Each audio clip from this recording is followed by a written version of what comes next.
Respiratory health. ఊపిరితిత్తులు ఎందుకు దెబ్బతింటాయి? పొల్యూషన్ ఎక్కువగా ఉన్నా, టొబాకో స్మోక్, ఇమ్యూనిటీ తక్కువగా ఉన్నా, ఆస్తమా, ఇస్నోఫీలియా, కెమికల్స్ లో ఎక్కువ పనిచేస్తున్నప్పుడు ఊపిరితిత్తులు దెబ్బతినే అవకాశం ఉంది.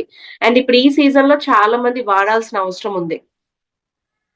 లాస్ట్ సాటర్డే మీరందరూ చూస్తే నాకు అసలు థ్రోట్ ఇన్ఫెక్షన్, దగ్గు విపరీతంగా ఉంది.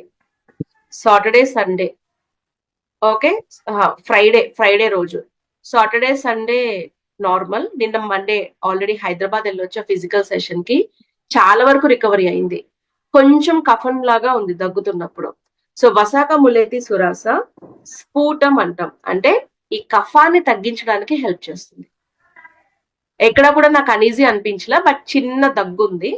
మరి వచ్చినంత అది ఈజీ కాదు కదా పోవడం అనేది. సో కాబట్టి it takes little bit of time. Okay, respiratory comfort ని మెయింటైన్ చేస్తూ అండ్ స్ఫుటాన్ని తగ్గిస్తుంది, ఇప్పుడు నేను చెప్పినట్టుగా కఫాన్ని. అండ్ రెస్పిరేటరీ హెల్త్ సపోర్ట్ చేయడంతో పాటు ఇమ్యూనో మాడ్యులేటరీ, మన ఇమ్యూన్ సిస్టమ్ ని వాతావరణానికి తగ్గట్టుగా మాడ్యులేట్ చేస్తుంది.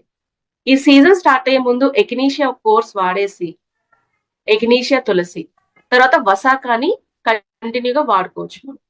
సో వసాక అంటే మల్బెరీ ఆకు, ములేతి అంటే వేరు, సురాస అంటే తులసి.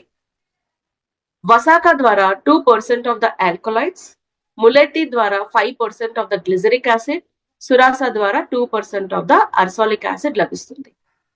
18 సంవత్సరాలు దాటిన వాళ్ళు మధ్యాహ్నం భోజనం తర్వాత ఒక టాబ్లెట్ ని, రాత్రి భోజనం తర్వాత ఒక టాబ్లెట్ ని తీసుకోవచ్చు. మీరు వాడే మందులతో పాటు తీసుకోండి.